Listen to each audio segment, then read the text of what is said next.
Where is this? What's this music? Oh, we're good? We're live? Oh, I didn't even know that. We're live. Usually don't we do like a countdown usually or something? Justin Spaulding Show, episode 8, where we're not very professional podcasters. We just kind of show up every day that we do this and just roll with it, right, Ryder? Yeah. Just kind of roll with it. Josh Eastman, what's going on, man?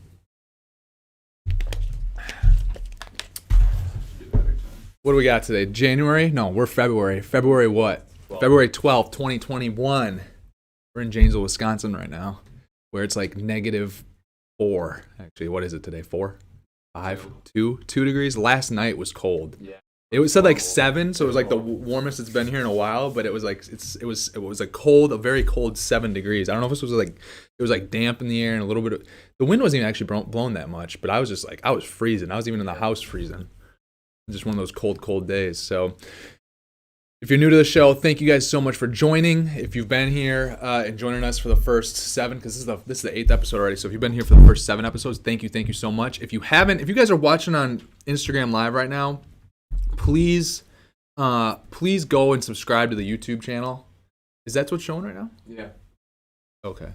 What? Audine's background of his computer was up for a second. Oh, like, it's probably because you host. Oh, okay. Please go to YouTube, subscribe to the channel, leave a comment. Anyone else that you think would get value out of this thing, if you guys could share it with people. Like Cordell, if you got buddies on the football team or something, you're watching through Instagram right now, I know. Share it with somebody, dude. Anybody that you guys think could get value out of it, share. If you don't think they're going to get value out of it, think it's a waste of their time, don't share it with them. I don't want to annoy people like that.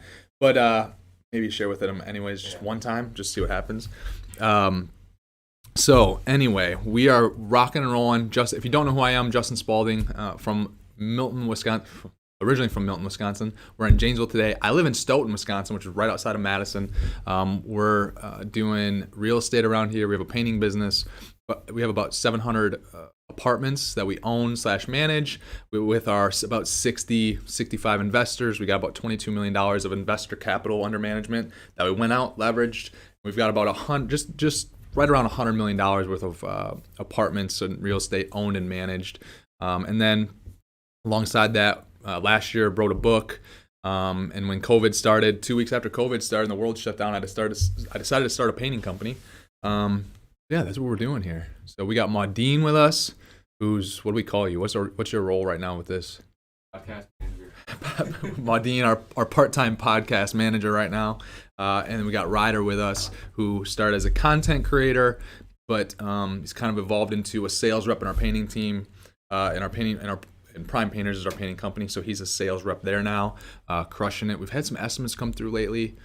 Hopefully, he's got his fingers crossed right now, which I don't know that that's the best strategy ever to cross your fingers. But we've had some good bids come in. We had a $10,000 bid yesterday. We got a $15,000 bid sitting out there. We got a couple $3,000 bids, maybe $1,700 bid, stuff like that. Painters were in the back shop. I can see the door to the shop right now. If they just open that door, if you're watching, you can see me pointing in the direction. If you're just listening, I'm about 10 feet away from the shop space at our office. And this morning, we had 6 of our painters out there, 5 or 6 of our painters out there, plus me, moving stuff around because we're starting a new inventory system and a new tote system for our interior-exterior painting crews to try to make it more efficient. What? Beach house or not? What am I looking at? That says you should be podcasting for. Oh.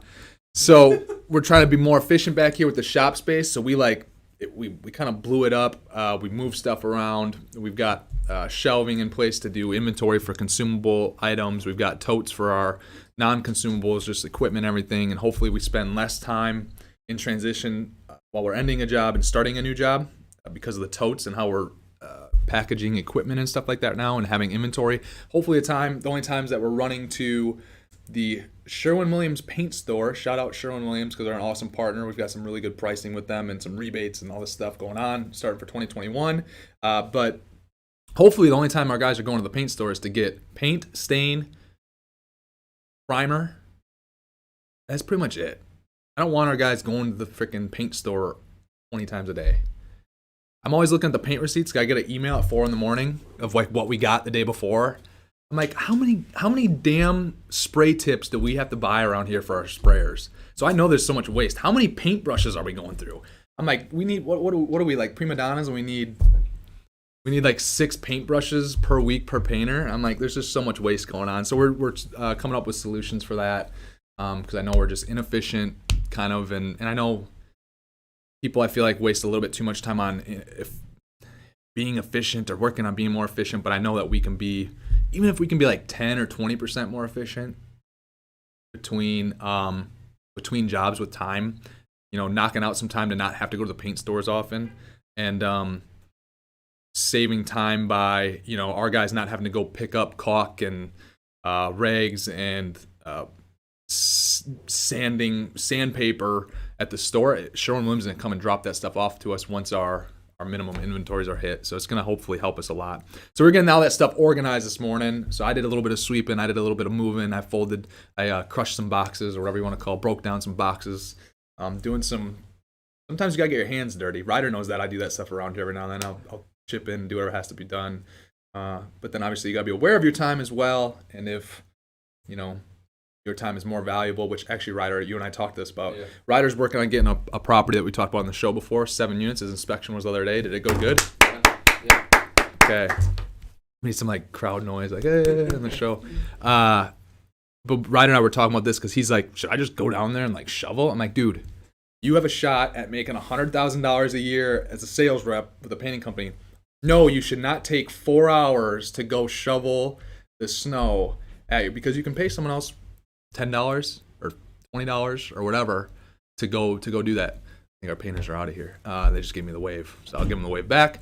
So you just want to be wise with your time, but at the same time, sometimes you got to roll up your sleeves and do the things that you're asking other people to do and be out there and lead. And I didn't want guys wasting time in the shop. We had 6 guys back there. I wanted to put them to work. Hey, this is to get moved here. I was being the director, and I swept a little bit too. So anyways, getting into the show a little bit more. Not going to go to the first question yet, because I wanted to have a conversation with Maudine, podcast engineer, and Ryder. Guys, how do we get to the point on this show where we can like broadcast live on like Facebook and YouTube and like Instagram and I'm familiar like with through that? Can we do it so like all that the cool stuff shows up too? It'd be the exact same stream. There's actually a way. I used to do. Yeah, I'll stream on Twitch. I'm not a video game, but I'll even stream on Twitch too. Yeah. But how can we do it through one camera so it's like streaming everywhere? Would be nothing different. We would just change the stream. Go to all those. So could we also do this at the same time? Could all this show up on Instagram Live? Could all of this show up on LinkedIn Live? I didn't even know. I think it does. I don't know if I'm qualified enough on there to do it, but I've seen people. Well, I know we could do YouTube, Twitch, Facebook personal page, or Facebook Justin Spaulding business page. Yeah, man. Whatever one you want. Both at the same time? I don't know. You like one per. Basically, what you do is you stream to this software. That software puts it out, and you. Well, if this is the case, if we can only do one, I think we just test it out, do every other one for a little while. But then if we could do both, that'd be awesome. I mean, I don't like multi stream. Can we just broadcast over CNN and like, can we do that? We can. I don't know if that's going to be your attended audience, but. I'm just going to, before we get into the questions of the show, if you're watching on YouTube, if you're just listening along right now, I'm scrolling through the live Instagram, looking to see, because I thought I saw a couple questions come through already. Ava's watching from 2 doors down in the office. Hi, Ava. Josh Eastman says, yo, yo, yo, what's up, Josh? Cordell, I thought Cordell had a question on here. Cordell said, talk about dropping out of college and pursuing entrepreneurship. I mean, I'll do one better and let Ryder talk just a little bit about this, because he didn't even drop out of college. He dropped out of high school to start here. I did not drop out of high school. Oh, you didn't? No. You graduated? I got that little piece of paper. Okay. Ryder, answer Cordell's question, or just talk about dropping out of college and pursuing So let me give you a little bit of background too on Cordell. Cordell he's he played Cordell. I might murder this. I might be wrong, but I believe he played college football for 1 year at the University of Iowa, transferred to my alma mater, University of Dubuque, and is probably going to go on and beat smash all the records that I have there. I don't even have all the records anymore. I think one guy already beat my rushing record or something. Cordell, actually, he's a guy, I think he's talked about Tesla on here before. He's invested in Tesla all along the way. The one day on the podcast on here, we brought up how you were investing in Tesla and you were sick because one day you're like, oh, it'd be worth $120,000 right now or whatever. I'm like, hey, shoulda, coulda, woulda. Everyone's a shoulda, coulda, woulda. So Cordell, he's like investing and he's got like a awesome entrepreneurial mindset. I can't remember if he's a sophomore or junior. He's got a couple years left. I don't think he's actually looking at dropping out of school because he plays football, but who knows? He's crushing it already business-wise. So, and actually Cordell also ran like photo booths. Like he'd show up at weddings or something like that. Really? And yeah, that was like a side gig he had for a little while. I don't know if he's doing that anymore. But anyway, so Cordell's probably like maybe 20, 21, 22, and Ryder, you're 18, right? So Ryder, do you want to take a stab at this first? Talk about dropping out of college, and for you, I guess, just share yours where it's like you didn't even go to college. Right. I don't know anything about dropping out, and that sounds scary to me. That was just because I knew my mindset. Wait, you never considered dropping out? Well, because I never even really. Right. So you were okay. All right, keep going. I did consider going like I was going to go to. I was like, I'll just go to a tech school for a couple. Go pay $4,000 or whatever it is. I think if you're going to go to college, I think that's your best. I'll see what happens after. But I just knew it wasn't. Depending what you want to do. If you already know you want to go be a dentist. Right. As always. Yeah. But I mean, I don't know how to answer that really. I mean, I just kind of what I wanted. And found someone. So happened to be you, and out to you, and good job. So maybe do it twist it a little bit, where just talk about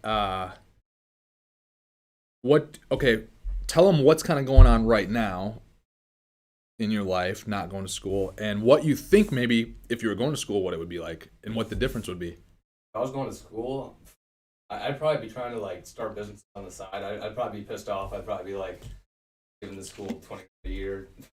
I'd be like, so $20,000 for a relationship. Out of it, I wouldn't. Especially with my mindset. What was the first? What have you been able to accomplish this year? Like not going, like, because you graduated in June, right? Yeah. So it's been 6, 7, 8 or 9 months. First of all, not going to school. What have you been able to accomplish that you wouldn't accomplish because you'd be at school, whatever? Well, the first thing I did is I opened a credit card when I turned. I know people have mixed thoughts on credit cards, but you could have done. You could have done that though if you went to college. Right. That's true. Okay. That's true. All but right. I wouldn't have had money to spend, and I probably wouldn't spend. And then not that I spend money really at all. Like I won the same $25 jacket I got for American Eagle outlet. But I mean, that's a tough question. I mean, it's not a tough question. I just don't know how to answer it. Would you have 7 units under contract right now if you weren't working here? No. Okay. No. Obviously, you need some money. Right. I guess that's where I thought. I thought we were going to be. Yeah, okay. I guess our ESP is not like. This is why you can't be a co-host of the show yet. Exactly. Because I was like trying to set you up right there. Maudine's laughing. I'm like, I'm trying to like set you up, and now like you didn't take the setup. Well, instead of putting money out, I got money coming in. Yep. True. That's right off the bat, rather than money come in. I don't really have advice for him because he's not in the position that I'm in. Right. I mean, I think to sum it up, I think, if you drop out of college, I'm not saying everyone should just drop out of college, and I don't think everyone should just drop out of college. It's totally dependent on what you want, right? If I didn't play football, I think I would have dropped out, because I would have started my own business, and let's face it, I was skipping classes already, like my junior and senior year, and so like the only reason I would do just enough is because like I wanted to stay eligible for football. That was my main thing. Right. I mean, and then I was also done. I was done in 3.5 years actually. So I sit here and I say like I didn't try it. Like I didn't go to Harvard. I went to the University of Dubuque, and the education there, I'm assuming, is not as hard as Harvard. So like I'm just kind of just off natural ability or knowledge or whatever. I was able to do just enough, right, and get good grades and still graduate ahead of time. But if it weren't for football, I don't think I would have. I don't think I would have stayed. I think I would have left. And I think that I would be doing everything that I'm doing right now. I think I'd be doing all the same stuff, but I think I might be 2 years further along potentially. But football I think did, which is why I stayed, but football I think really did help me when it came to like leading people and challenging people, because you have to challenge people when you have employees. I had to challenge 2 or 3 people this week a little bit, to get them to level up a little bit in a sense, and step it up. And that comes from football. So I don't know. I think if you're going to school and you're just making on the education a piece of paper that's going to save you, and you're not, once again, if you're going to be an attorney or a dentist, like a professional like that, you obviously need it right now, right? But if you're going to school and you want to be a real estate entrepreneur or own real estate, school isn't going to, that, yes, there are, maybe 10%, 15% of the stuff that you learn at school can really help you. But is it really worth, I think you can go learn that somewhere else for way less of a cost. I think if you're going to drop out, you got to have. Yeah, I would agree. You got to have a plan. I would agree. Like you said, whether that's studying or start with somewhere, else or whatever kind of job, or plan. But I also think if you're in school for more than 2 years or a year even, you should already have a plan. Otherwise, it's like, why? Well, there's a lot of people in colleges that folks they don't want to do. Right. So they just right. Tell us. So Cordell, that's a little bit about it. If you're watching or listening, if you're listening, I'm scrolling through Instagram right now just to see other questions that we have. We have the guys from someone down here said, make Sherwin-Williams deliver your products. Yes, they do. We don't have them deliver. We don't rely on them to deliver paint though, because we've had them not show up. So when we're on the job, I can't afford to not have people to have them not show up with the product and all that stuff. I can see how many people we have live. Yeah, on the screen. Cool. Okay, cool. So we got 8 people that are live right now. Dad's one of them. Mom's probably the other one. So we got 6, maybe 6 other people. All right. Let's get into the questions. Anything else right now? But so can we really get in that direction? When can we next week? Can we be in a position to stream on multiple places? Yeah. All right, and then let's figure out if I can stream on my personal page and on my business page. Yeah. And if we can only choose one, we'll choose one for next week, and then the week after that, we'll choose a different one. We might be able to. I haven't used that software in a while. I just want to see what happens if we have a little bit more distribution, and then can we still see how many people are watching live through all of those? Maybe. All right. Anyways, we're trying to advance the podcast and what we can do here, capabilities. So, so the first question, if you're watching, you can see it on the screen at the very bottom, which it's right next to where it says check out my book at justinspaulding.com. Throw that in there. Which I have we went through a lot of books when I was really kind of promoting it. Now I've got a couple boxes of books still in there. So will you guys buy some of these books so that we can lower the inventory a little bit more? You know what I'm saying? All right, did I start real estate right out of high school or did I get a degree? I got a degree, but when I was getting that degree, I was learning outside of what school was teaching me. So this is something I talk about all the time, so I don't need to spend a ton of time on it. But once again, I think you can go either way. I got a degree, was able to get into real estate. Ryder's in here, he's getting into real estate and buying and investing and stuff like that without having to get a degree. You don't need a degree to do this thing, and I'm not saying one way or another what way is it. Either way you can be successful, but just having a degree does not mean you're automatically going to be successful. Let's go to the next question. I did pretty well. I didn't even next question is, should I jump in on a co-borrower deal for a duplex/4 unit in Sacramento, California, or do a single fam solo?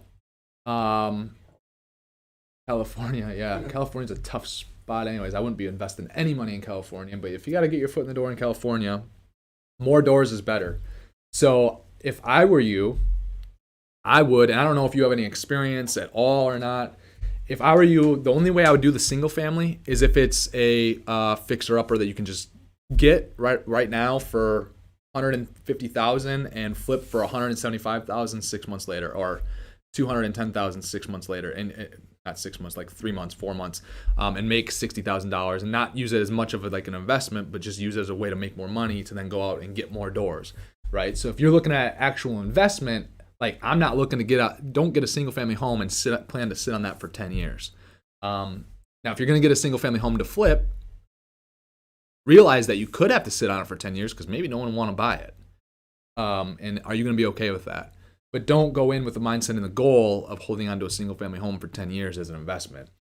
I would get as many doors as possible, whether it's a duplex, 4-unit, 8-unit, and raise some money from one other person in town or 2 other people in town, and get started that way.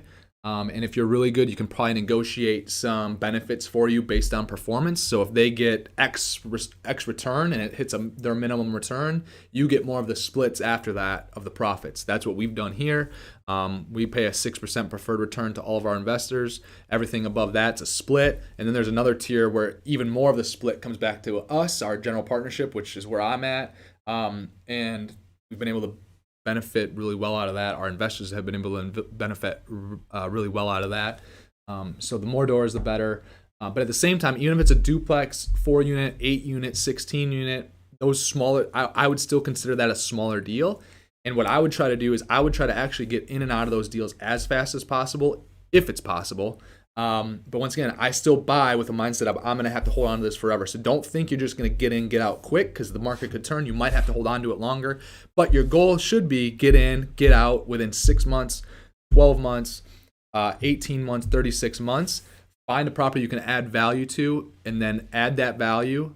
Your debt's going to stay the same. You'll start paying that debt off, right? You just widened your equity gap. You gained more equity. You want to unlock equity. Doesn't really mean anything if you can't unlock it. I would unlock that equity, then go rinse and repeat. But now in a property that's instead of 4 units, that it's 8 units, or instead of 8 units, it's you sell the 8 unit and you get a 16 unit. Or if you can start with a 16 unit, you sell the 16 unit, hopefully scale up to a 32, 50, or an 80 unit. That's what I would try to do. Next question. Creating. So this is like a comment question.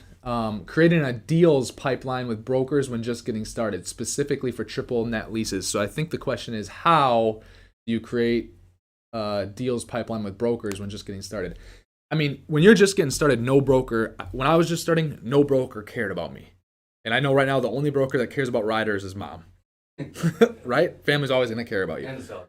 And well, yeah, actually right now, because you have a property under contract, yeah. So actually the seller, for sure. Yeah, yep, for sure. So in that scenario, they care about you. So you already, but now that other person could care less if you weren't doing anything, right? So that's my point here, is when you're just getting started, you're not going to start a deals pipeline with a broker. Let's just put it that way. You're not going to. If the brokers list something or have something coming up, hey, they'll let you know. They want you to be in the know.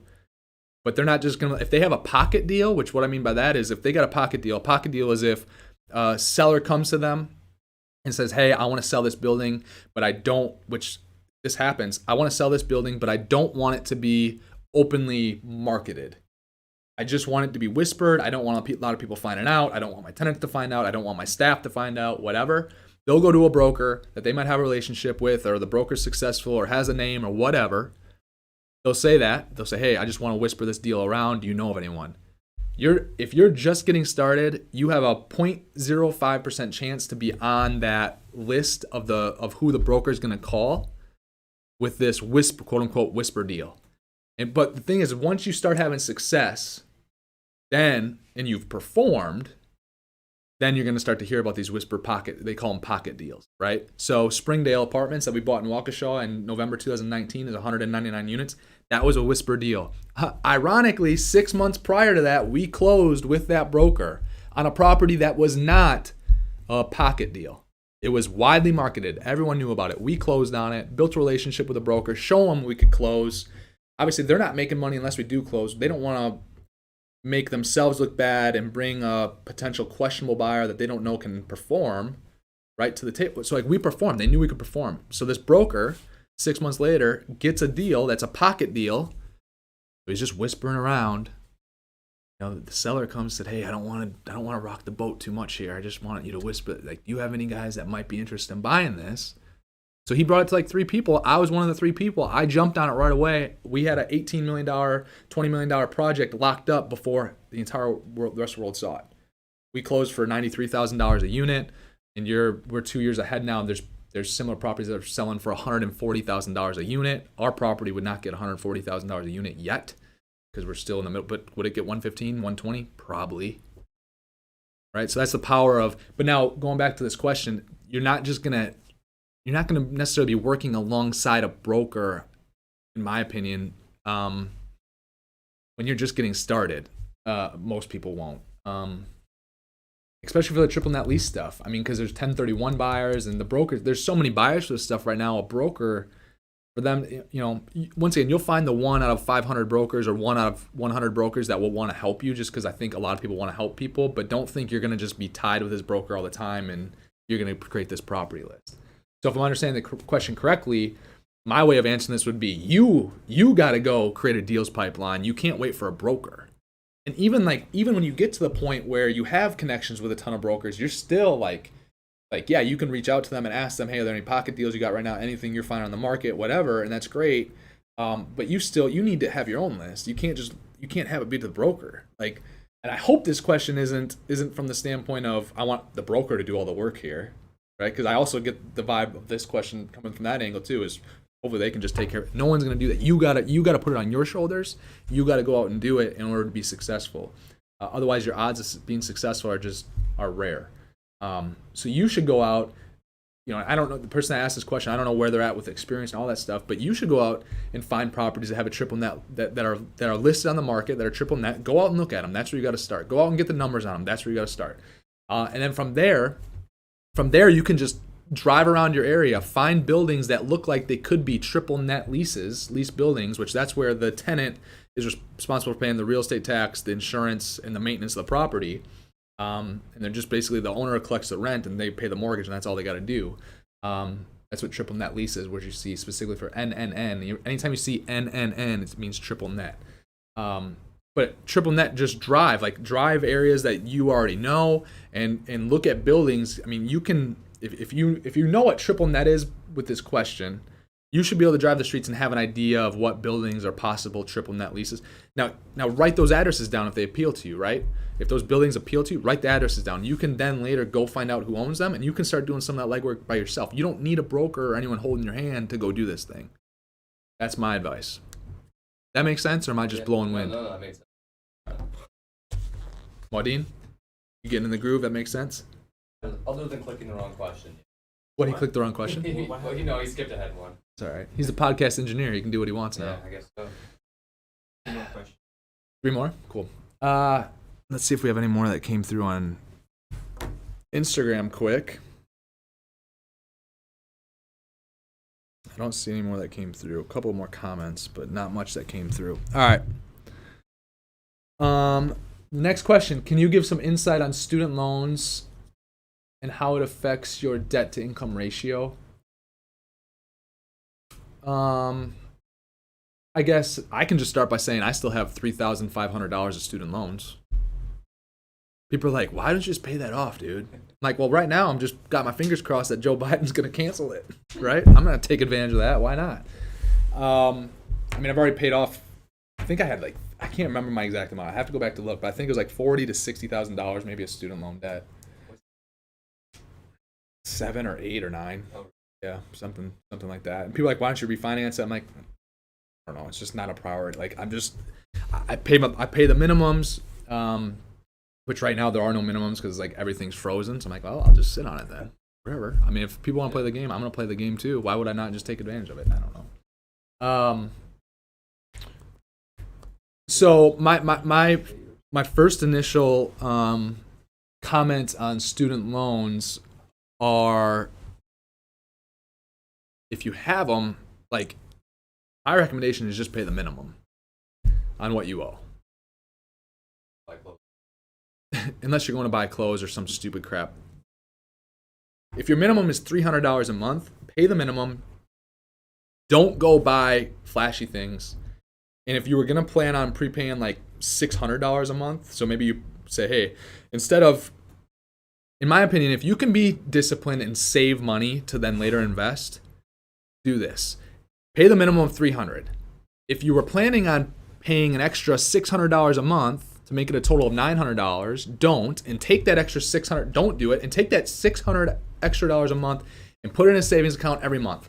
The savings account is just a place. We're not saving to get rich. We're not saving to get wealthy, but the savings account is just going to be the place that you stash your cash until you have an investment vehicle that you can invest in so that money can start working for you.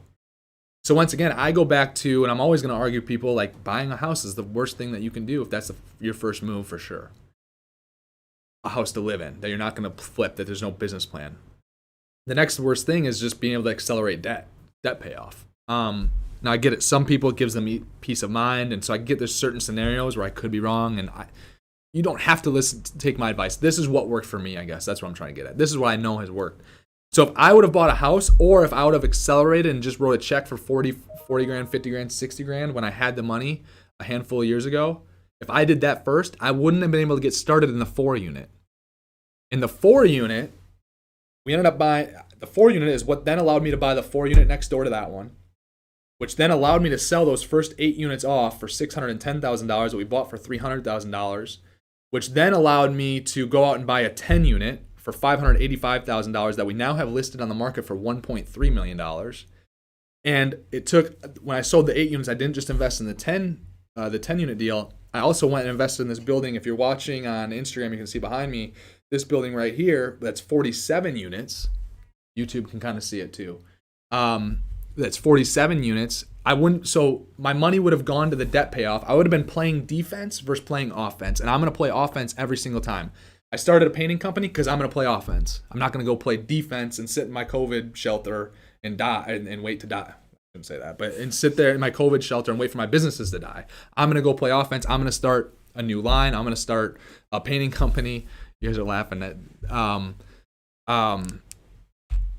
going to always play offense, and that's my mindset with this. Now, how does it affect like the debt to income ratio?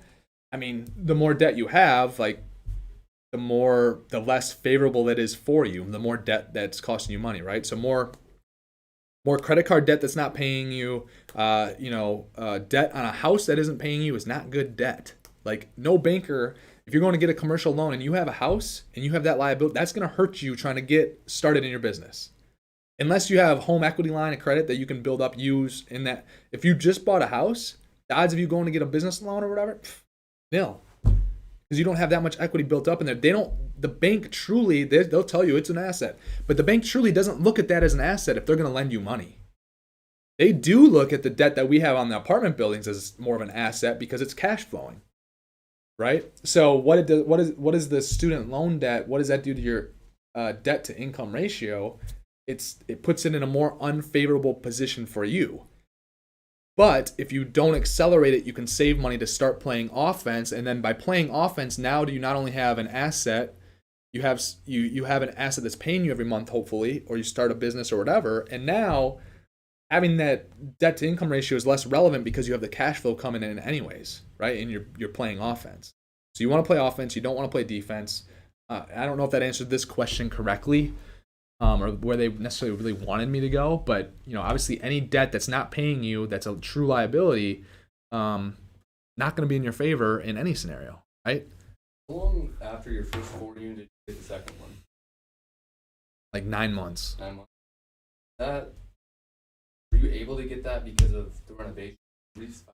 I mean, what helped was I was able to show proof, like so we bought the first 4 unit. 2 months after that, I sent out letters to like every person in Fort Atkinson saying, hey, I just bought this property at this address. Let me know. I'm looking to buy more. Let me know if you are interested in selling in the next, 6 weeks to 10 years. Well, finally, so we closed on that first 4 unit. I think it was August or September. And then 2 months later, those letters went out. It was another 4 or 5 months after I sent the letters out until the neighbor of the property reached out because I put the address on the letter, right, of the property I currently own. So he knew, oh, crap, this guy's the neighbor. He reached out to me. So number one, if I didn't buy the first one, I wouldn't have got it because I wouldn't have attracted that guy because it was off market. He came right to me.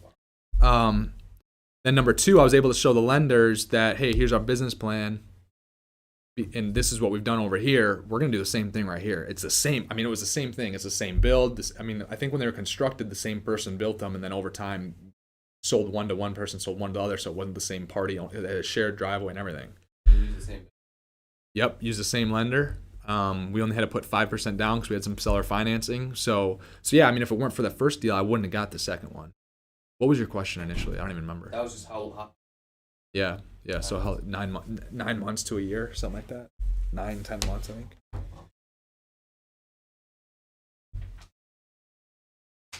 Next question is, can you talk about the process developing the script and pitch for the painting business sales? I mean, I kind of copy, sales is sales, right? So I already had a pitch for all this real estate stuff we're doing. And so I know I just had to find a script. So then what I also did though is I took, imagine this, like I start a painting company. I tell you guys, go learn. What did I do? I paid $2,000 for a course so that I could learn from a guy that's already got a $10 million painting company. He gave us scripts. He gave us like what the numbers should be, how much money you should be spending on advertising, how, your painting process, all this stuff.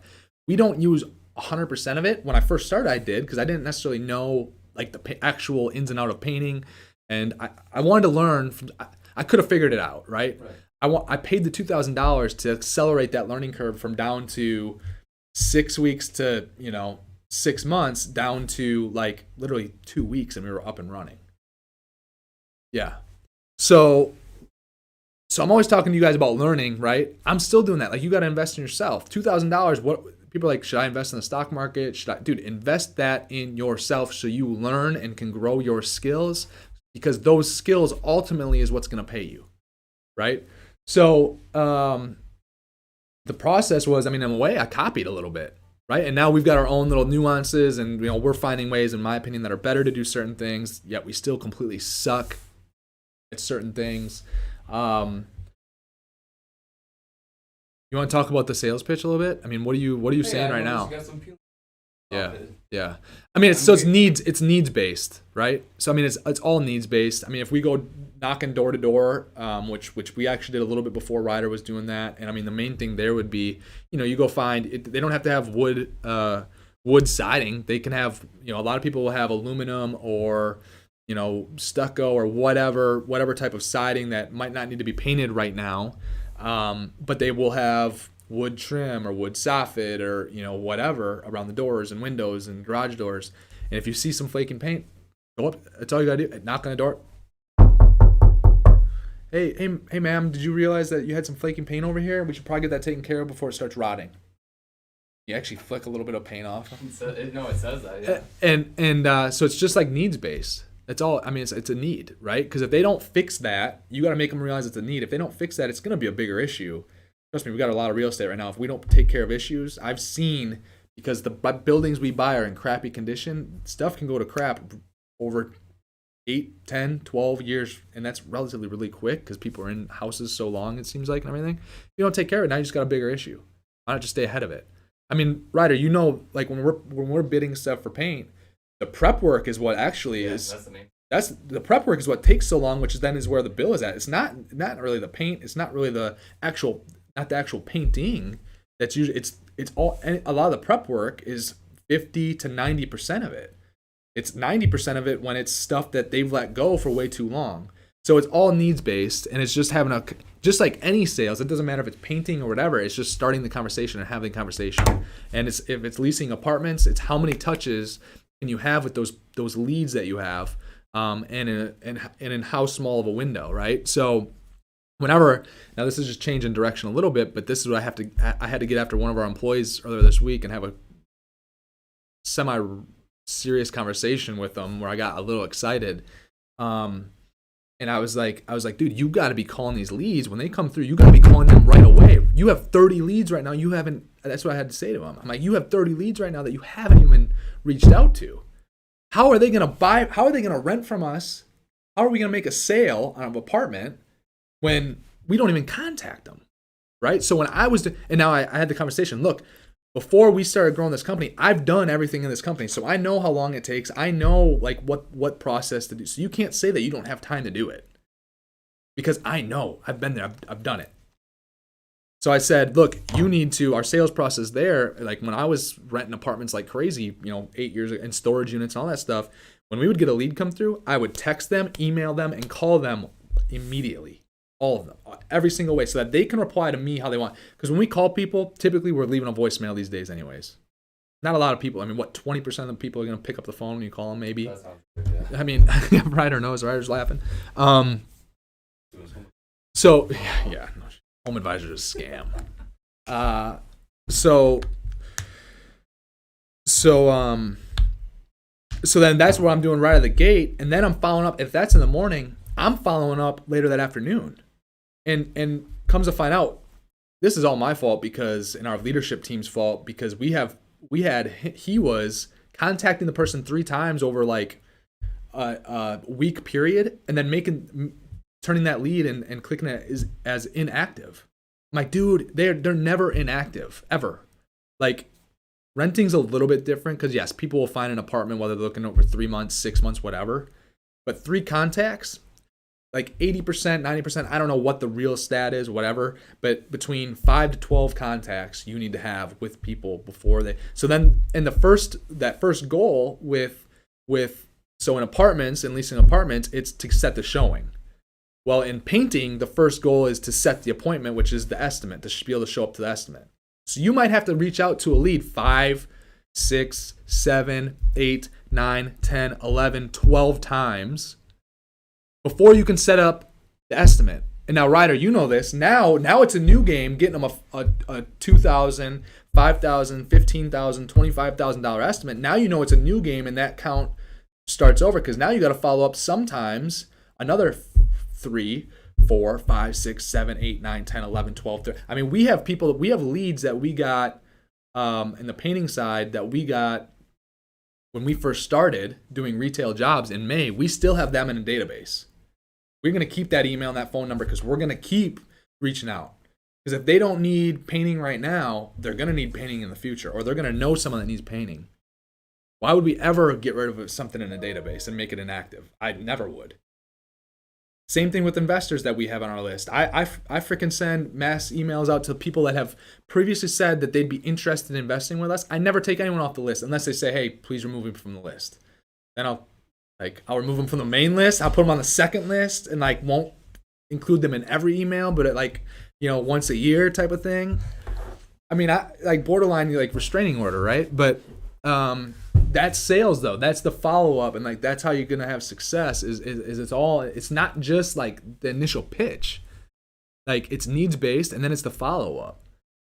So I can't get back in that zone right now. What is our pitch right now for the for the painting company? Yeah. Just say, hey, my name is advisor. Yeah. And it varies by person, though. Right. Because you can have clients that want to get right to it. Right. And you got people that. Yep. So it's building rapport. That's the biggest thing, having the conversation, communicating with people. And it's a little bit different, too, with right now, Ryder's primarily been working with incoming leads. So we treat those a little bit different than we do cold call as well. So when we cold call, we just basically, it's basically the same script that I have for the real estate. Hey, I'm Johnny with Prime Painters. I mean, I could just use my real name. I'm Justin with Prime Painters. Just wanted to see if over the next, in between now and over the next 10 years, if you're going to have any painting projects coming up. Because that's all I want to have. To me, it's not even really a pitch, I just want to open the dialogue. I want them to know about our company. I want to cast as wide a net as possible, and I want them to know about our company. Especially something like painting, because it's not it's different. I think a little bit. I mean, it's a little bit. I think everyone needs painting at some point of something. Unless you're a renter, I don't know that you necessarily need. There's a lot of renters. Landlord, yeah.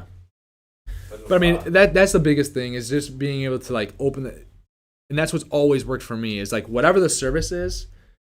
Hi, so and so. I'm Justin with X, Y, and Z company.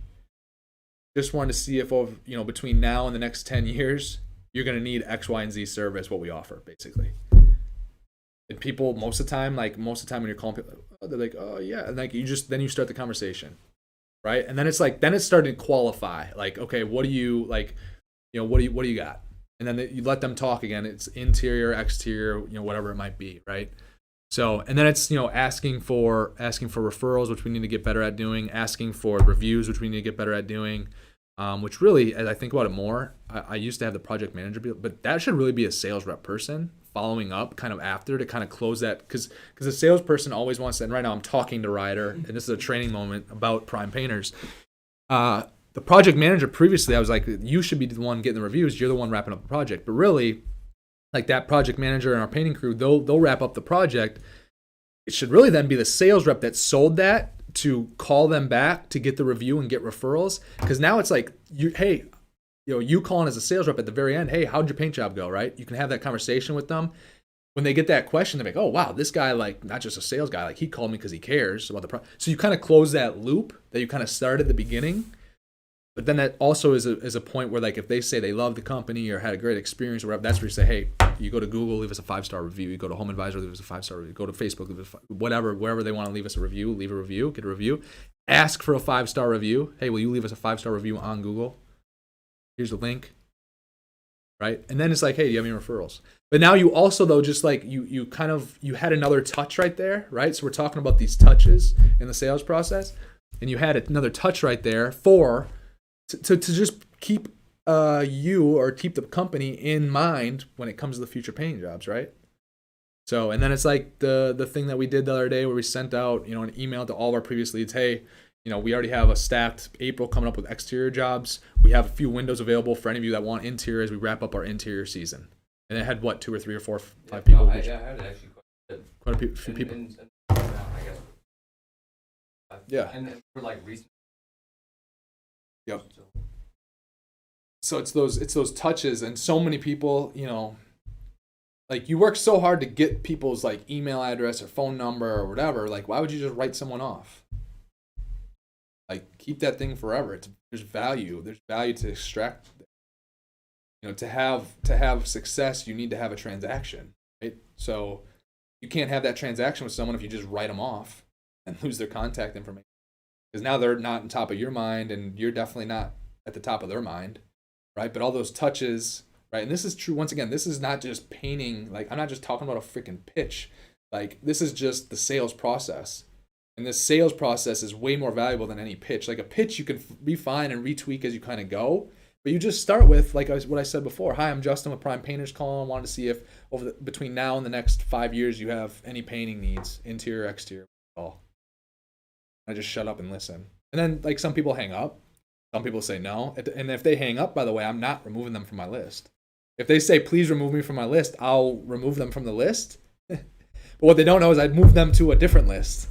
Just follow up a little less frequently, right? And then it's just like how you like handle yourself too. So like I'll call those people back that told me not to call them back, but it'll be like 8 months instead of every 30 days.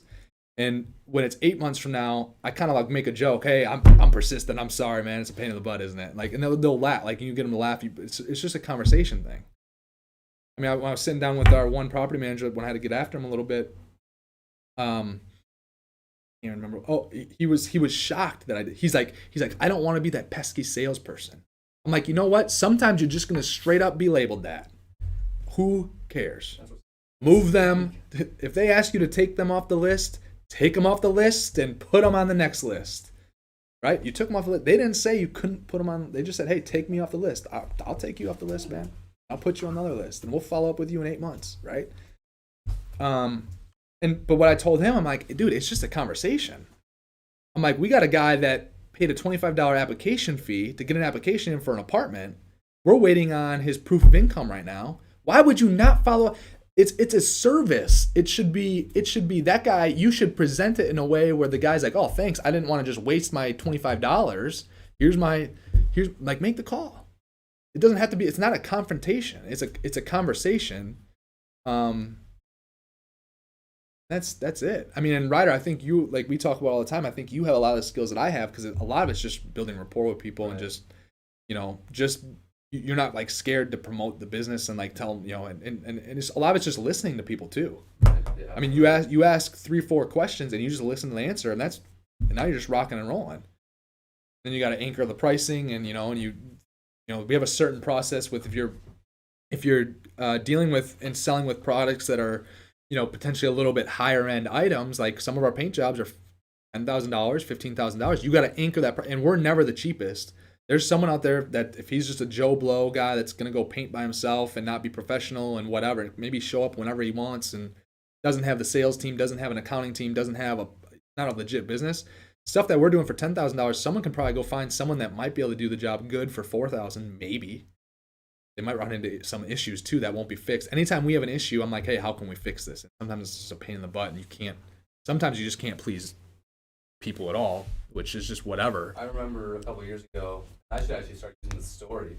My mom got a ton of bids for floorboards at our old house. Just went with the cheapest one. I don't even want to get into his details just because it was really messed up. Like, come for a couple hours a day, Yeah. sit in his car and smoke Yeah. half the time he was there. Yeah. And then asking for more money to happen. But Yep. all these stories. Yep. Of course, my mom got that side where she feels bad, but like, I'm like, hey, you're paying a lot of money. Well, and so to go back to what I was saying about the anchor, the pricing of the anchor, like when we're going to anchor your pricing, the sales process in a higher ticket item, when we're going through, it's like, yeah, and this is, we kind of explain to them what needs to be done. Like if we got shipping paint and stuff, like, yeah, we gotta get this scraped off. We gotta sand her down so that the new paint adheres. Like it's work that goes into this prep work, and if they're wanting us to paint cabinets or whatever, we kind of try to, and we're still learning too, but we try to like make them realize, oh, this is not, like, I want them thinking, oh shit, this is gonna be expensive. Because my goal is when we go through that, like I want them thinking, oh man, this might be $15,000. Then it comes back at $9,000. I don't want them thinking, like with how I go through and anchor my pricing, I don't want them going through thinking, oh, this is gonna be easy peasy, like lemon squeezy, and like I don't want them thinking it's gonna be $2,000 and then they see a $9,000 bid. Right? So it's gotta be needs, selling based on needs. It's gotta be anchoring that pricing with letting them know kind of our processes and like what we're doing and like how the prep work is so crucial to a long lasting, paint job. And that's just with whatever product you've got. You just twist all of that, and then now you have your quote unquote pitch. But there's more to the whole thing than just like the pitch, right? What else? Anything? That was good. That was good. That was a lot of free information. Shit. We should start charging a premium on this. Thoughts on flipping houses? I know who asked this question. Maudine did, yeah. Maudine asked this question. I was actually thinking about that when you were talking about single family homes. That's why I didn't go too much into it, because I knew it was coming up. I did see this one because I saw Maudine on the list. I'm like, oh, Maudine popping in here. I'm like, is Maudine just being a smart aleck and like wants to like, because I've kind of called him out, hey, why don't you participate a little bit more here, Maudine, being the executive engineer of the Justin Spaulding Show podcast. But no, he's like, hey, no, I'm serious. Maudine, since you're in the house, asking, thoughts on flipping houses, what's your like specific question that you have? Have you ever thought of? So have I ever thought of flipping houses? That's kind of where it's scared. Yeah, I have, just because I don't view flipping houses as really like, I don't view it as an investment the same way that I view us buying an 88 unit or a 200 unit apartment building, right? That's like an investment. That's investing money. There's big time investing benefits there, long term, appreciation, all this stuff, right? So flipping houses, I think, is great as long as you recognize that it's more of a business, right? And now, yes, you invest in your business and all this stuff, right? So it's investing, but it's different than an actual like long-term investment. I think flipping houses is great from a standpoint of flipping houses. You buy one for $80,000, sell it for $140. Buy it for $80, you put in $30,000. Now you're in $110. You sell it for $140. You net $30,000, right? Joe Biden comes along, you got to give him his 30%, right? But you got money left over. But now you roll that forward and go do it again, right? And then you roll that forward and you go do it again. And now soon, hopefully, you have $300,000 from your flipping business that you can take that 300 and you can take 100,000 of it, put it back in the flipping business to go buy 2 new flips, but then take the other 200,000 and go put it into $1 million property to get your money working for you.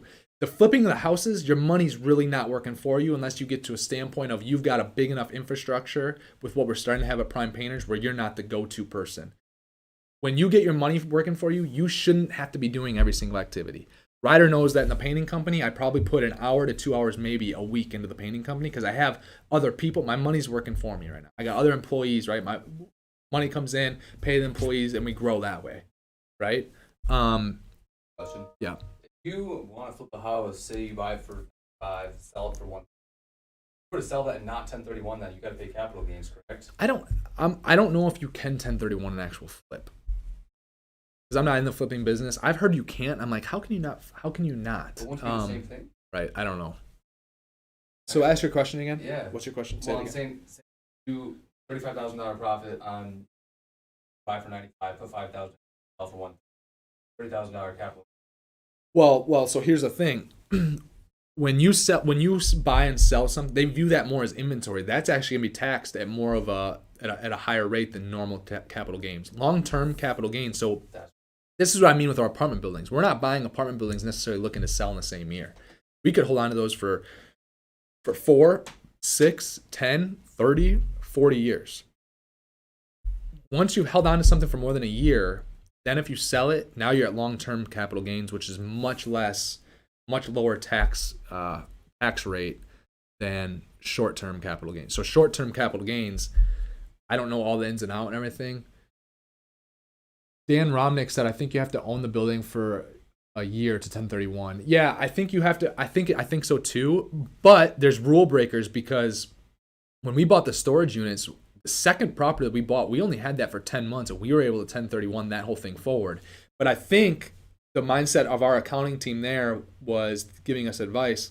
They said, hey, like you already had the storage unit, you combined it into that same business. In our mindset, like when we bought it, we were going to hang on to that for. But then all of a sudden, we had these guys that sold 300 apartments in the west side of Madison with $40 million. They came along and wanted 1031 it. It gave us a price. We're like, oh, holy! I didn't think we'd get that number 6 years from now. Like, let's sell this. And then we went on and bought 96 East and bought Springdale because of some of those proceeds, right? So yeah, I don't know. I don't know how to. That wouldn't be worth. Right. So that's why. But that's why I view it as.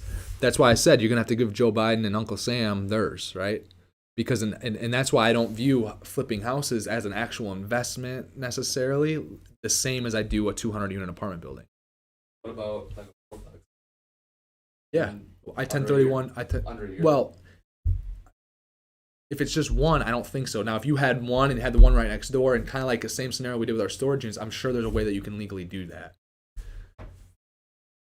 So my answer, so here's one where I'm just not going to like, hey, the audience should love me for this because I'm not just going to bullshit you into some answer like, hey, watch my podcast. I have all the answers. I don't know the actual answer. I know that there's certain things that qualify you into different segments based on what you've previously done in business and what your intent was and how you had it set up and all that stuff. I'm sure there's a way to be able to 1031 of your first 4 unit if you've had it for 11 months or 10 months. I'm sure if you have a good enough accountant. But now, anytime, now this is a thing too, right? Everyone thinks that everything is white and black with tax code.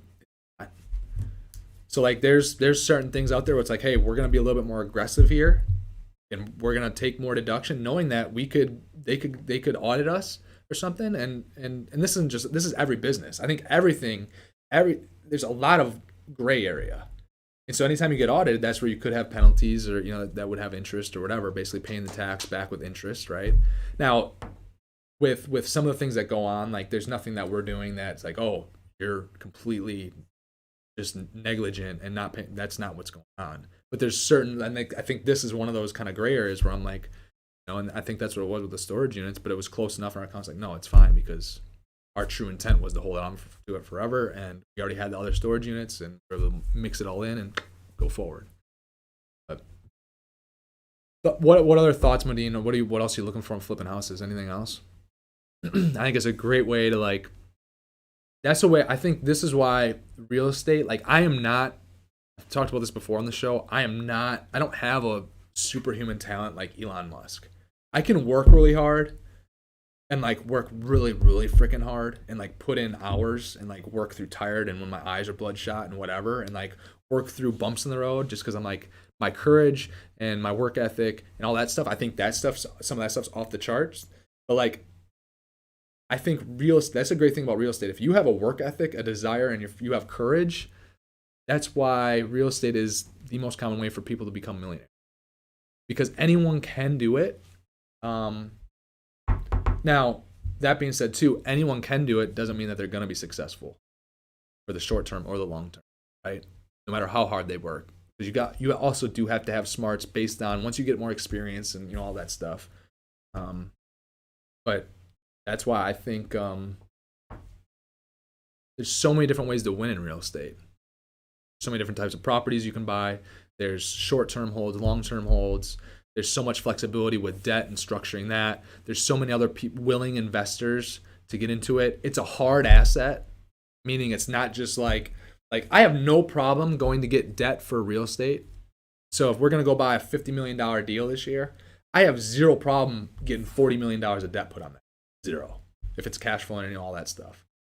I would have a problem right now even borrowing $20,000 from the bank in prime painters. The reason that the thing that's different is the debt in the real estate is backed by a hard asset that's cash flowing. In prime painters, there's not like a hard asset, right? It's like IP, right? But it's not like. So I would have a hard time with where prime painters is right now going to get debt. Now, if prime painters changed and we grew and we're doing $20 million a year revenue, and we're the profits on it are 18 to 25% annually. At that point I might have I'm fine going to get $800,000 of debt to buy this other painting company and then pay off the debt, because it's at that point I have some size, we have some proven systems in place. We would pay off that debt in the business much faster than we pay off the debt on real estate. So everyone hears me talking about debt, but they don't hear about this side of me talking about debt very often. Anytime I would have debt in a business, I'd want to pay it off as fast as possible. Now, our businesses always have debt because I'll loan money to our business and not take a paycheck for 15 months sometimes, because we're going through growing pains where it's like we have a regional manager starting on Monday and she gets paid X. That means I can't get paid anymore for, I don't know if it's going to be 6 months, 8 months, 12 months. Now, my investments are still going to pay me. So the cash flow from the properties, right, and those investments are still going to pay me, but I'm not going to get a salary until we get probably another 500 or 600 units, or until Prime Painters has, but that's more distributions I get there. I don't even pay myself from Prime Painters. Maudine's like moving on. So that's where we just took the what do you think about flipping houses question. Maudine's like, well, I shouldn't ask that one. Maudine's like, I'm the executive manager of this podcast. Next question. Yeah, I know. I was just repeating what what multi-level marketing company am I with now? So this is another great way for people to get started, is multi-level marketing. I don't care what anyone says about it, for sure. Direct sales, multi-level marketing. Direct sales paid me from like 2012 to like 2018 or something like that, like $300,000. So not a crazy amount, but the difference between me in direct sales and a lot of other people I was doing direct sales with was I wasn't doing direct sales to do direct sales. I wasn't doing direct sales for it to be my main thing forever, which there were so many people like, why are you investing in real estate? You could be making 2 times as much in this direct sales company as you could. But I viewed direct sales as a means to an end at some point, because I read the distributor agreement. The distributor agreement said at any time that we're a 1099 employee with that contractor, essentially. At any time, I don't have any ownership in an asset. At any time, so once again, going back to assets, right? At any time, they could take that income away. And you know what? In 2019, they did. And at that time, I'd gotten out enough where I'd already taken my $300,000 that company had paid me, invested in real estate. That company was still paying me at a high. It was paying me like $10,000 a month. By that time, when it was taken away, it was still paying me $3,000 to $5,000 a month. And when that happened to me, I was like, I cared more about my friends losing their $5,000 to $10,000 a month in AppleCare than I worried about my 3 to 5, because my 3 to 5 at that point, I was like, I don't like it. It was fun money where like I can just go to the more Packer games now, or it's just extra savings so it didn't crush me. So the great things about MLM and direct sales is it's a great way, and this is what I've been trying to just pound my sister on. It's a great way to make money, but you better find a way to put that money to work. You better not spend any of that money. There's still people that converted companies that spend money like crazy. I'm like, dude, did you not learn from what just happened 18 months ago? How they just took it out and you lost $20,000 a month income because someone else decided, hey, we don't want to go this route anymore. We're going to go right to consumer. So MLM, great way to make money. Don't think it's going to last forever.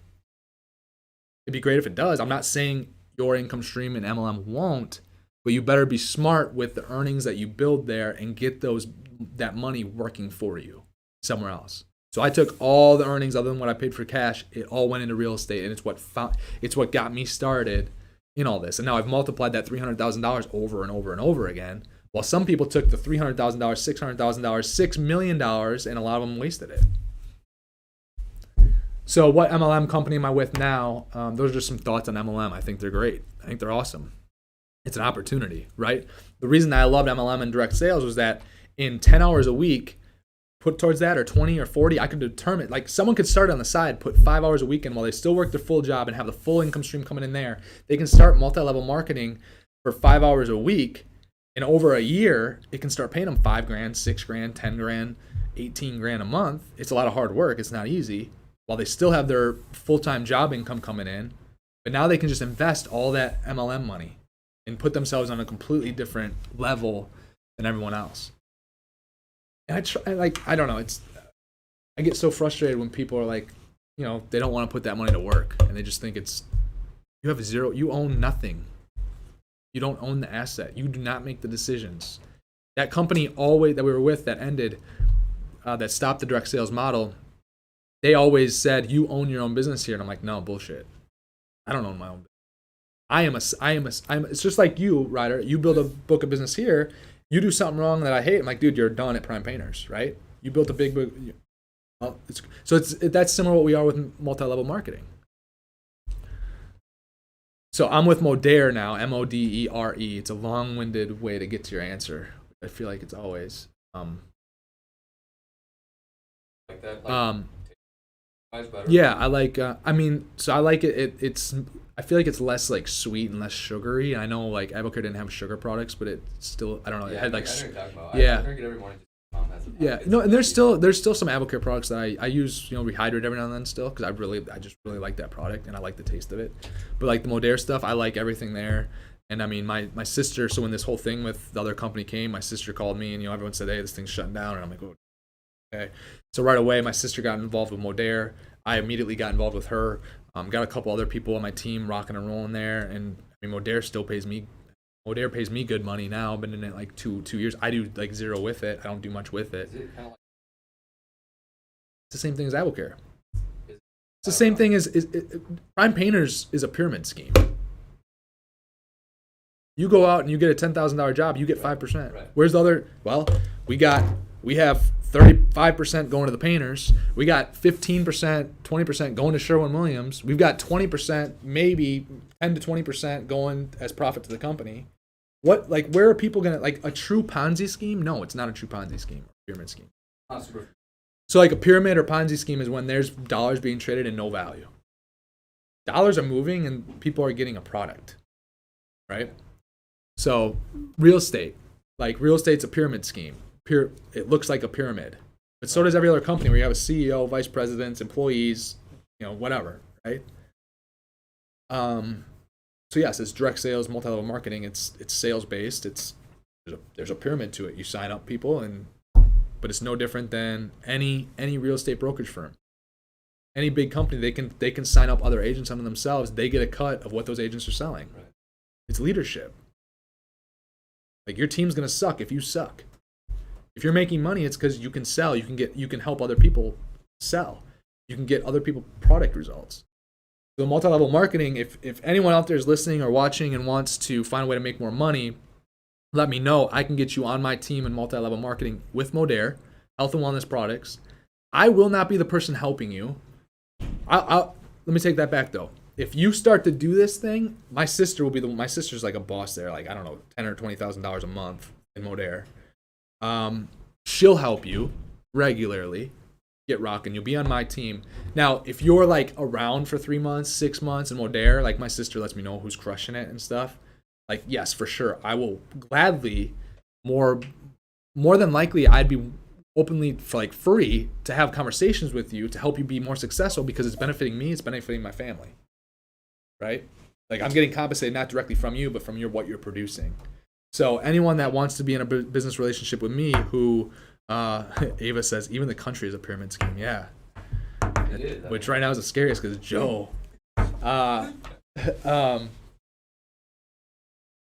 so yeah, if you're looking for an opportunity to find a way to make more money while you're still working, so you don't have to walk away and do what I did to get started in real estate, I am more than happy to help 3 more people that are listening right now, or 10 more people that are listening right now. Like we will get on, you, me, and my sister will get on a call in the next. I'll find time in the next 72 hours to get on a call with you to get you set up in Modere, to get you linked up with my sister so that you can have success there. Right? And it's hard work.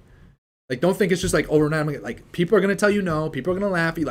But it is one of the best ways to rather quickly have an opportunity to go from like a company that has in relative no investment. When I started the painting company, I had $4,000 that invested, $4,000 to $6,000 invested. That if we weren't successful, I'd been out $4,000 or $5,000. Like to get started, most of these multi-level marketing companies and direct sales companies is $300 to $600, and now you're not. Some of them will even give you a refund over the first year. I don't know what Modere is, but over the first year if you're not happy. Like, and that's what, when I got involved with Avocare, the first direct sales company I was involved in, it was like a $2,100 investment to start. That's where, like, at the highest level, and that's what I did. Austin. But I got $3,000 worth of product for that. So I'm like, well, Jesus, I'm gonna get. It's like I'm just getting a discount. Like people want to go to like IKEA and get like $2,000 worth of stuff for 15 because it's on sale. Well, here I'm starting a business, getting products I already like for cheaper that I can turn around and sell. Right, but with Avocare, yeah, I also had $2,100 invested, right? But I had a year. If I was unhappy, I could send that product back and get a full refund. So I'm like, what the hell? Why would I not? Like, there's no property I can go buy that, like, if it goes south, like, I'm like, hey, bank, can I get a refund? Hey, seller, you want to just take this back and give me that $300,000 and that $3 million or the $33 million or the $50 million we just paid you? Like, they say, go shove it up your butt, right? So when you can start a business, start a side hustle, I should say, because it's not necessarily your own business. For $300 to $600 a month, and I don't think it's for everybody. But if you're looking for an opportunity, Jesus, it's a great opportunity. Like I said, we're recruiting, so let me know, and we'll get on a call. Me, you, my sister will get on a call, and we'll be happy to help you out there. So what does the process look like? Start, you put in your get product, you sell that product. Yeah, so most the concept is this, right? You're basically gonna have people that are gonna want to make money as well. You're gonna have people that just want to take the product, right? So like it's no different than almost in a way the people that just take product. It's no different than having your own little Nike store or Apple store like that you run and manage. Right, you're gonna have customers coming in and out of that Apple store. You're gonna have customers that come in and out of your business. Now, hopefully, like they'll come in your business, they like your product, like they like Apple products. They'll keep buying your consumable product, right? The protein or energy product, whatever, right? So now you're getting anywhere from everything that your direct customers buy. You'll get a profits like a commission essentially of between 20 and 50% on that sale. Now, when you get someone else signed up who wants to basically open their own little store. Right, and now when you're doing direct sales, you don't actually have a store, right? A lot of it's done online, and you don't have to ship anything, whatever. Like the company takes care of that. They can go to your website and order. Your website is essentially your store. You sign someone else up that wants to get started. They're signed up. So now what happens is you teach them how to build the business and get customers, and help teach them how to get other people started in the business so that they can go do that. And as their store, as they have success in direct sales, you basically get a percentage. It's essentially like a royalty or a commission off. It's like another store you own and have a partial interest ownership in. So you'll get, so it won't be like the full, like when you have customers, you'll get, if they buy $100 worth of product, you might make $40. If someone buys $100 worth of product from the person you set up, you might get $6. But the concept is through that person, you can help them have a business. Like my sister, I think she does like, her team has like $6 million of sales annually. So when she sets up other people, if she has other teams, if that team is doing $1 million, what's 6% or 10% of $1 million? 60,000, 100,000, right? Off of that. But then as they start to have success, you have less time invested there because now they already know how to do it. So now you go and do it with someone else. That makes sense. Yeah. So then as you grow, you get essentially, and so people are like, oh, it's a pyramid. No, like, not what it is. People think that it's pyramid scheme or Ponzi scheme have no idea what a pyramid scheme or a Ponzi scheme is. They're just like, they're haters that trying to pull down other people. So I can't tell you how many times I heard, oh, it's a pyramid scheme. It's a Ponzi scheme. Yes, it's a multi-level marketing concept. There's a question on Instagram. What time is it? Oh, jeez. You're 45 minutes over, you're 30. We're going to go 30 minutes today, and we're going for an hour and 15 so far. What's the next question? Oh, that's the last one? So, did you just end it? No. Oh. So Sam Bloom said, thoughts on new Fed chair proposing taxing unrealized gains. Jesus. They can't, I mean, there's just no way that this can happen. So what Sam is talking about, the question that came through on YouTube, for those of you who are listening, you can't see it. His question was, what are your thoughts on the new Fed chair proposing taxing unrealized gains? And what that means is basically, how stupid is this? This is how, this is the issue with politicians that have been lifetime politicians or have never actually produced anything. They're expecting, let's say you go by, Ryder, here's your example, right? This is what they're wanting to potentially do. And I think it's just all BS. They're not going to do it. It's not going to happen. If it does happen, I don't know. So you're going to buy that 7 unit for ballpark, I don't know if you're We'll say through. just $300,000 is buying a 7 unit. What they're wanting to do is, let's say it's reappraised 2 years from now and it appraises out at $360,000. Even if you still own it, they want you to pay capital gains tax on that $60,000 essentially while you're owning it. How the hell are you going to do that when you don't have the $20,000 just from that investment to put towards tax? What are you going to do? You're going to charge that every single year? You cannot do that. You won't be able to. Right. The cash isn't there. It hasn't sold yet. And not only has it not sold yet, while you're holding it, it could still go back down later and be worth $280,000. And you know that they're not going to give you a refund for that. So there's just no possible way, Sam, that if it happened, just like the 1031 thing, I really don't see those things happening. I think just with the lobbying stuff that goes on and how much money is there for these businesses, and just like from a logical standpoint, like you have to be an idiot to even propose that. How do you even propose that? How does that math even work?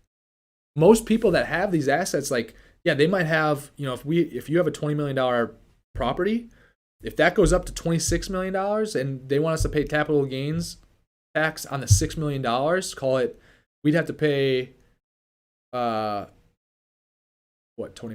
We'd have to pay like $300,000 on that? Where are we going to come up with that cash? 20%. Yeah. Well, it'd be more That'd be than, too- yeah. Yeah. Jesus, bad at math right now. Yeah. It's a Friday. So yeah, let's say buy a property for $20 million. It's a Friday, all right? Let's say, and yeah, Ava asked the question, is that for the stock market too? Yeah, it's for the stock market too, is from what I've read. Now I read this a while back. I don't know if this is still in the talks, because I know they were talking about it like a year ago, and I know like 6 months ago even. I don't know if it's really just came up again. Maybe it has, because I saw someone else posting about it the other day too. But it's for stocks. So like, okay, you own stock. You invest $10,000. A year from now, in the next tax season, that $10,000 is now worth $12,000. Most people that invest $10,000 in stocks don't just have all this extra cash they're sitting on to be able to pay unrealized capital gains tax. So going back to the property, let's say the $20 million property now is $26 million. Okay, I'll use a smaller example. A $20 million property you buy now, let's say a year from now, the next tax season is $22 million. That's a $2 million unrealized gain. 20% of that is $400,000. I mean, where's the $400,000 coming from? Since I wasn't paid out on the entire $22 million to net the $2 million, where's that coming to pay? And then what happens if I pay that? Now the next year, if it appreciates again, am I paying it again? The year after that, after I paid it twice, which I'm still trying to figure out where that cash comes from. So I probably got to borrow money to make that happen. So now I'm in more of a debt hole. I do have to do it again. I'm in more of a debt hole. Now let's say that it on the third or fourth year, it goes back to being worth 18 million versus 20, and it's still unrealized loss. Now it's an unrealized loss. The government gonna owe me money? I doubt it now. But if the government does owe me money, you want to just lose intentionally? Might as well. People are just this is the problem, like socialism, communism, like people left that stuff for a reason. Like I don't know if anyone saw go look up Pitbull, the artist Pitbull, Eduardo Perez or something is his name, I think, his real name, but go look him up. He's had a really good interview lately because his family came from, he's a first generation, I believe, first generation lifetime, American. His family left communism, socialism. So he when you hear him talk about politics, and it's very refreshing because there's so many celebrities out there that really are not in tune or connected with it, have never really been affected by it, that are giving all these opinions. And it's like, dude, you really have no idea what you're saying and the impacts. But then you hear from someone like Pitbull, who his family was coming from socialism and communism, coming to America for what America has always been. It's pretty incredible to hear his thoughts on it. So I'd really recommend, if you're listening, to go watch that. I think it was within the last 6 months probably or so that he had it was a really interesting. I don't know if I think it was on someone else's podcast, but I'm sure it's easy to Google it, find it. So it would be impossible.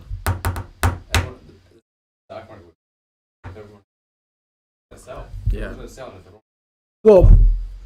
Well, they would have to sell most likely to pay the tax. So then it becomes realized, but then now if everyone have to sell to pay this, like you said, if everyone's forced to sell, it's crush the stock. Right. You can't buy, you can only Right. sell. So I don't know. It's interesting, but ending the day with 5 live viewers. Hour and 30 minutes after we said we were going to go for a half hour. So thank you guys so much for tuning into the 8th episode of Justin Spaulding Show.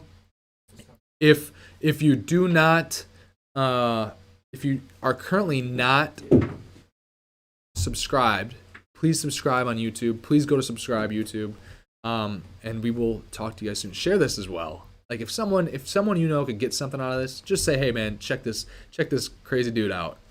You might not know what he's